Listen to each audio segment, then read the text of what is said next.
जय हिंद।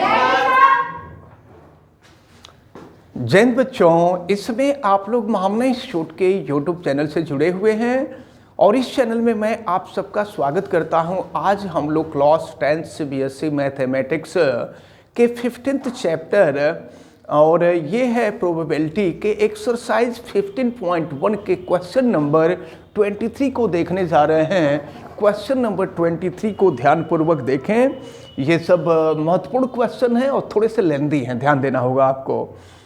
23, ए game consist of tossing ए 1 रूपी coin 3 time. देखिए क्या किया गया कि 1 रुपीज का सिक्का है, उसको 3 टाइम जो है किसी गेम के लिए टॉस किया गया। अब जरा समझ लीजिए, पहले इतना हम लोग देख लें तो आपको मालूम है कि अगर क्वाइन को हम टॉस करेंगे तो या तो हेड आएगा या टेल आएगा, दोनों में से कोई आता है। तो अगर 1 टाइम हम टॉस करेंगे तो हेड आएगा या टेल आएगा। अब सपोज कीजिए एक टाइम और हम टॉस कर दिए तो फिर ये आएगा हेड और फिर ये आएगा टेल। अब जरा देखें, अब यहां पर जो सैंपल होगा वो सैंपल क्या होगा? सैंपल यानी नमूना जब केवल 2 बार टॉस किया जाएगा तब। आगे हम लोग बढ़ेंगे फिर 3 टाइम टॉस करेंगे तो इनका हम लोग मल्टीप्लिकेशन करेंगे। मल्टीप्लिकेशन का मेथड हमने आपको पिछले वीडियो में बताया था। देखिए क्या होगा, यच का यच में मल्टीप्लिकेशन करेंगे तो लिख देंगे यच यच, फिर यच का टी में करेंगे यच टी, फिर टी का यच में करेंगे टी एच, फिर टी का टी में करेंगे टी टी। इसका मतलब आप लोग समझ रहे हैं? इसका मतलब ये हुआ कि पहली बार थ्रो किए, भाई कंडीशन क्या क्या आ सकती है थ्रो करने पर।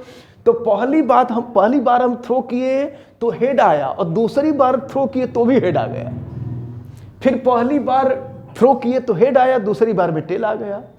ऐसा भी हो सकता है कि पहली बार में टेल आ जाए, दूसरी बार में हेड आ जाए, पहली बार में भी टेल आ जाए, दूसरी बार में भी टेल आ जाए। तो ये तो 2 टाइम हम टॉस करेंगे तब के लिए, लेकिन अकॉर्डिंग टू क्वेश्चन 2 टाइम नहीं 3 टाइम टॉस किया जा रहा है। तो अगर 3 टाइम टॉस करेंगे तो देखिए 2 टाइम टॉस करने पर ये कंडीशन आई, अगर एक और टाइम हम टॉस कर देंगे तो फिर हेड या टेल आएगा। अब फिर इसका और इसका हम मल्टीप्लिकेशन करेंगे, तो मल्टीप्लिकेशन करेंगे तो अब यहां पर टोटल सैंपल आएगा, ओरिजिनल सैंपल आएगा। ये हम आपको केवल समझाने के लिए लिखे थे। अब यच का मल्टीप्लाई कर दें तो यच यच यच होगा, फिर इसमें करेंगे तो एच एच टी होगा, फिर यहां करेंगे तो यच टी यच होगा, फिर यहां करेंगे तो यच टी टी होगा। तो अभी तो हम यच से मल्टीप्लाई किए हैं, अब टी से मल्टीप्लाई कर देंगे तो टी से मल्टीप्लाई करेंगे तो टी एच एच होगा, फिर टी एच टी होगा, और फिर यहां देखें इसमें करेंगे तो टी टी एच होगा, और फिर यहां करेंगे तो टी टी टी होगा। तो इसका क्या मतलब हुआ? इसका मतलब ये हुआ, अब देखिए ये केवल हम आपको समझाने के लिए बताए थे। अकॉर्डिंग टू क्वेश्चन क्या किया जाता है कि किसी गेम में टॉस किया जाता है और टॉस करने के लिए 1 रुपीज का जो क्वाइन है उसको 3 टाइम उसको थ्रो किया जाता है, या कह लीजिए टॉस किया जाता है। तो जब 3 टाइम उसको टॉस करेंगे तो जानते हैं क्या हो सकता है। मान लीजिए फर्स्ट थ्रो में भी हेड आ गया, सेकंड थ्रो में भी हेड आ गया और थर्ड थ्रो में भी हेड आ सकता है। फिर ये भी हो सकता है कि 2 बार में हेड आए, तीसरी बार में टेल आ जाए। ये हो सकता है पहली बार में हेड आए, टेल आए, फिर हेड आ जाए। तो ये सभी कंडीशंस जो हैं, अगर 3 टाइम हम थ्रो करेंगे 1 रुपये के क्वाइन को तो ये सब कंडीशन आ सकती हैं। अब इसके बाद हम आगे देखते हैं फिर क्या कहा जा रहा है। अब हम आगे पढ़ेंगे। And noting it's outcome each time, और क्या किया गया कि प्रत्येक बार जो आउटकम फाइंड हो रहा है उसको नोट किया गया। तो ये आउटकम है, देखिए आउटकम को हम लोगों ने नोट कर लिया है, ये आउटकम है, यही आउटकम होगा। अब देखिए क्या कहा जा रहा है, Hanif wins if all the tosses give the same result. Hanif तभी जीत सकता है जब तीनों रिजल्ट सेम आवे। तो तीनों रिजल्ट सेम आने का मतलब क्या, तीनों या तो हेड आ जाए और तीनों या तो टेल आ जाए, दोनों में से यही कंडीशन हो सकती है। तो क्या कहा जा रहा है, इज दैट 3 हेड्स और 3 टेल्स, मतलब हनीफ तभी जीतेगा, तभी वाइन करेगा जब या तो तीनों बार में हेड आ जाए या तो तीनों बार में टेल आ जाए। अब देखिए क्या है, एंड लूजेस अदरवाइज, और नहीं तो वो क्या होगा, हार जाएगा। Calculate the probability that Hanif will lose the game, इसकी कब क्या प्रोबेबिलिटी होगी कि हनीफ जो है गेम लूज कर जाएगा, यानी हार जाएगा, फेल हो जाएगा। तो अब देखिए, देखा जाए तो फेवरेबल आउटकम कितने होंगे, तो फेवरेबल आउटकम के लिए देखा जाए हमको प्रोबेबिलिटी फाइंड करनी है। तो हम लिख सकते हैं फेवरेबल आउटकम को यानी ई लिख दे रहे हैं फेवरेबल आउटकम को, और टोटल आउटकम को हम यानी एस लिख देते हैं, प्रोबेबिलिटी यही होती है। तो फेवरेबल आउटकम माने हारने के लिए, उनके लिए आउटकम, किन किन परिस्थितियों में, किन किन सिचुएशन में हनीफ हार सकता है। तो देखिए 2 कंडीशन में तो वो जीतेगा, और ये देखिए टोटल आउटकम कितना होगा, 1 2 3 4 5 6 7 8, तो एस की जो वैल्यू हो गई वो 8 हो गई। 2 कंडीशन में वो जीत सकता है, तो कितने कंडीशन में वो हार सकता है, 1 2 3 4 5 6 कंडीशन में वो हार सकता है। तो हारने के लिए जो प्रोबेबिलिटी होगी वो 6/8 हो जाएगी। 2 से इसको कट कर दीजिए, ये 3 हो जाएगा और ये हो जाएगा 4, यानी ये हो जाएगा 3/4। तो आपसे यही पूछा जा रहा था कि हनीफ के हारने की प्रोबेबिलिटी क्या है, तो हनीफ के हारने की जो प्रोबेबिलिटी होगी वो 3/4 हो जाएगी। तो अब ये जो क्वेश्चन नंबर 23 था, ये क्वेश्चन नंबर 23 सॉल्व होता है। अब इसके बाद हम लोग देखते हैं क्वेश्चन नंबर 24 को। क्वेश्चन नंबर 24 में कहा गया है, ए डाई इज थ्रोन ट्वाइस, यानी डाई को ट्वाइस टाइम थ्रो किया गया है। तो सबसे पहले यहाँ पर, अब क्वेश्चन आगे बाद में पढ़ेंगे, सबसे पहले हम सैंपल यहाँ हम देखते हैं कि टोटल सैंपल क्या होगा। टोटल सैंपल का मतलब क्या, नंबर ऑफ टोटल आउटकम। तो देखिए अगर 1 टाइम टॉस करेंगे, 1 टाइम थ्रो करेंगे तो 1 2 3 4 5 6 आएगा, और अगर सेकंड टाइम इसको थ्रो करेंगे तो भी 1 2 3 4 5 6 आएगा। तो अब टोटल कौन कौन कंडीशन हो सकती है इसको देखना है। इसके लिए हमने बताया था आपको, कल के वीडियो में भी बताया था और आज भी हम आपको बता रहे हैं। यहाँ सैंपल देख रहे हैं, सैंपल का मतलब टोटल कंडीशन, टोटल जो आउटकम होगा वो होगा।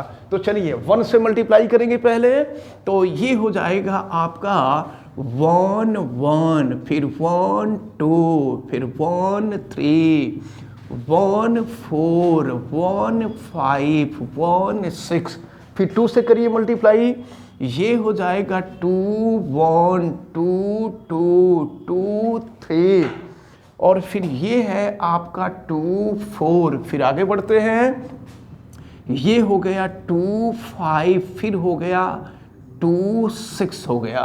अब फिर 3 से करते हैं, फिर ये हो जाएगा आपका 3 1 3 2 3 3 3 4 3 5 3 6, और फिर 4 से कीजिए तो फिर ये हो जाएगा आपका 4 1 4 2, फिर ये हो जाएगा 4 3 4 4 4 5 4 6 हो गया। फिर 5 से कर दीजिए तो ये हो जाएगा आपका 5 1 5 2 5 3 5 4 5 5, और फिर ये हो जाएगा आपका 5 6, फिर 6 से कर दीजिए तो ये हो जाएगा आपका 6 1 6 2 6 3 6 4 6 5 6 6, ये कंडीशन हो जाएगी। ये टोटल आउटकम होगा। तो अब हम यहाँ नोट कर लेते हैं नंबर ऑफ आउटकम यानी नंबर ऑफ सैंपल। तो ये कितना होता है, काउंट कर लीजिएगा, 36 होगा, क्योंकि इसका मतलब समझ रहे हैं, 2 डाइज या डाइज जो है उसको 2 टाइम्स जो है थ्रो किया जा रहा है। तो ये हो सकता है कि पहली बार थ्रो करें तो 1 आ जाए, दूसरी बार भी थ्रो करें तो 1 आ जाए। ये हो सकता है पहली बार थ्रो करें तो 1 आ जाए, दूसरी बार में 2 हो जाए। फिर ये हो सकता है पहली बार में 1 आ जाए, दूसरी बार में 3 आ जाए, पहली बार में 1 आ जाए, फिर 4 आ जाए, फिर 1 आ जाए, 5 आ जाए। इस तरह से ये टोटल कंडीशंस हैं कि जब आप डाई को 2 टाइम जो है थ्रो करेंगे तो ये कंडीशन आ सकती हैं। ये टोटल आउटकम्स हैं, ये आउटकम हो सकते हैं, ये प्रोबेबिलिटी हो सकती है। अब देखिए क्या कहा जा रहा है, what is the probability that 5 will not come up either time। 5 किसी टाइम नहीं आएगा, इसकी प्रोबेबिलिटी क्या होगी? तो ये तो NS36 हो गया। अब हम फर्स्ट कर रहे हैं, फर्स्ट में हम देखेंगे NE यानी favourable condition. Favourable condition, favourable condition का मतलब 5 नहीं आएगा। तो देखिए 5 कहां नहीं आ रहा है, कितनी बार 5 नहीं आ रहा है, ये काउंट करना पड़ेगा। तो देखिए 1 2 3 4 5 6 7 8 9 10 11 12 13 14 15 16 17 18 19 20 21 22 23 24 25 25 टाइम्स जो है 5 नहीं आ रहा है। तो जो फेवरेबल कंडीशन है ये 25 है। तो 5 न आने की प्रोबेबिलिटी क्या होगी? तो 5 न आने की जो प्रोबेबिलिटी होगी वो favourable outcome upon total outcome. तो फेवरेबल आउटकम जो है 25 है और टोटल आउटकम जो है 36 है। तो इसकी जो प्रोबेबिलिटी होगी 25 अपॉन 36 होगी। अब देखिए आपसे सेकंड में कहा जा रहा है 5 will come up at least once, यानी कम से कम 5 कम से कम एक बार आ रहा है, इसकी प्रोबेबिलिटी क्या होगी? तो देखिए दोनों बार भी आ जाए लेकिन कम से कम एक बार 5 आना चाहिए। तो कम से कम एक बार 5 देखिए कहाँ आया है, ये हो गया 1, फिर इसके बाद आ जाइए ये 2, फिर यहाँ आ जाइए 3, फिर ये हो गया 4, फिर ये 5 6 7 8 9, ये हो गया 10 और फिर ये हो गया 11। यानी टोटल 11 कंडीशन होंगी जिनमें 5 आएगा, एटलीस्ट 1 टाइम आएगा।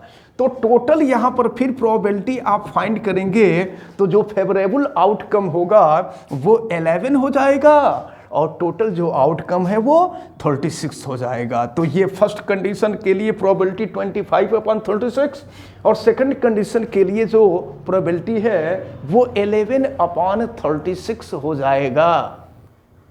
अब देखते हैं क्वेश्चन नंबर 25 में दिया हुआ है, which of the following arguments are correct. जो नीचे स्टेटमेंट दिए गए हैं उनमें से कौन करेक्ट है, and which are not correct, और कौन करेक्ट नहीं है। Give reasons for your answer, अपने आंसर के लिए रीजन दीजिए। इफ 2 क्वाइंस आर टॉस्ड, देखिए 2 क्वाइंस आर टॉस्ड, तो एक क्वाइन को टॉस करेंगे तो हेड टेल आएगा और दूसरे क्वाइन को भी टॉस करेंगे तो हेड टेल आएगा। तो टोटल आउटकम क्या होगा? तो टोटल आउटकम जो होगा वो HH TT ये आउटकम होगा। और यहां पर अगर नंबर ऑफ टोटल आउटकम देखेंगे तो 1 2 3 4 हो जाएगा। ठीक है, अब देखिए क्या कहा जा रहा है आगे फिर। If 2 coins are tossed simultaneously there are 3 possible outcomes, 3 possible outcomes: 2 head, 2 tails, 2 tails, or one of each, दोनों में से कोई एक। ठीक है, अब आगे देखिए क्या, therefore for each of these outcomes the probability is 1/3। ये प्रत्येक कंडीशन के लिए जो प्रोबेबिलिटी होगी वो 1/3 होगी। तो देखिए हेड, दोनों बार हेड आ रहा है केवल 1 टाइम, तो इसके लिए तो प्रोबेबिलिटी हो जाएगी 1/4, इसके लिए भी 1/4 हो जाएगा। या अगर हम देखें तो इसके लिए प्रोबेबिलिटी 1, या ऐसे देखिए फर्स्ट और सेकंड के लिए, सॉरी फर्स्ट और लास्ट के लिए प्रोबेबिलिटी देखेंगे तो 1/4 हो जाएगा। और इसके लिए हम मिडिल वाले के लिए प्रोबेबिलिटी देखें तो दोनों बार में हेड आया है, दोनों बार में टेल आया है, तो इसके लिए प्रोबेबिलिटी हो जाएगी 2/4, यानी ये हो जाएगा आपका 1/2। तो आप देख रहे हैं कि दोनों अगर हेड आता है तो उसकी प्रोबेबिलिटी, दोनों हेड या दोनों टेल आता है, दोनों हेड या दोनों टेल आता है तो उसकी प्रोबेबिलिटी 1/4 होगी। और अगर दोनों में से कोई एक आता है तो उसकी प्रोबेबिलिटी हो जाएगी 1/2। लेकिन यहां क्या कहा जा रहा है, the probability is 1/3, it means this statement is not true, ये फॉल्स है। अब इसके बाद सेकंड पे आ जाइए, ये तो फर्स्ट था, अब सेकंड पे आ जाइए। सेकंड में क्या कहा जा रहा है, if a die is thrown, कोई डाई थ्रो किया जा रहा है, तो डाई थ्रो करेंगे तो कंडीशन क्या होगी, 1 2 3 4 5 6, कोई डाई थ्रो करेंगे तो ये कंडीशन यही आएगी 1 2 3 4 5 6। An odd number or even number, तो देखिए आड नंबर, टोटल आउटकम यहां देख लीजिए क्या होगा, टोटल आउटकम जो होगा 6 हो जाएगा। और कहा जा रहा है एन ऑड नंबर, तो अगर आड नंबर हम लेते हैं तो फेवरेबल आउटकम कितने होंगे, तो अगर ऑड नंबर लेते हैं तो 1 2 3 हो जाएगा, अगर इवन नंबर लेते हैं तो 1 2 3 तो भी 3 हो जाएगा, यानी ये हो जाएगा फेवरेबल कंडीशन जो होगी वो 3 हो जाएगी। तो इसकी प्रोबेबिलिटी जो होगी वो 3/6 यानी 1/2 हो जाएगी। तो क्वेश्चन में क्या कहा जा रहा है, the probability of getting an odd number is 1/2, odd number आने की जो प्रोबेबिलिटी होगी 1/2 होगी। तो ये राइट आंसर है। अब इस प्रकार जो है ये प्रोबेबिलिटी के चैप्टर के साथ साथ हम लोगों का ये जो मैथ है, मैथ हम लोगों का कंप्लीट होता है। अब इसके बाद हम लोग रिवीजन और एग्ज़ाम का प्रिपरेशन, और वो भी प्रिपरेशन बहुत विधिवत तरीके से हम लोग करेंगे, और हम लोग कोशिश करेंगे कि 100% मार्क बोर्ड के एग्ज़ाम में आवे। इसी हिसाब से हम आपका प्रिपरेशन भी कराएंगे और आप सभी लोग प्रिपरेशन करेंगे भी। तो वैसे आज जो क्वेश्चन बताए गए हैं 23, 24, 25, ये तीनों क्वेश्चन आपको अच्छी तरह से समझ में आए होंगे, हमें ऐसा उम्मीद है। आप वीडियो को लाइक ज़रूर कीजिएगा, और अगर आप चैनल पे नए हैं तो चैनल को सब्सक्राइब भी कर लीजिए, बेल आइकन को भी प्रेस करें, वीडियो को मैक्सिमम स्टूडेंट तक शेयर करें, और अगर किसी प्रकार की कोई दिक्कत समझ में आती है तो आप हमें कमेंट करके ज़रूर बतावें। आप सभी लोगों का बहुत बहुत धन्यवाद। जय हिंद।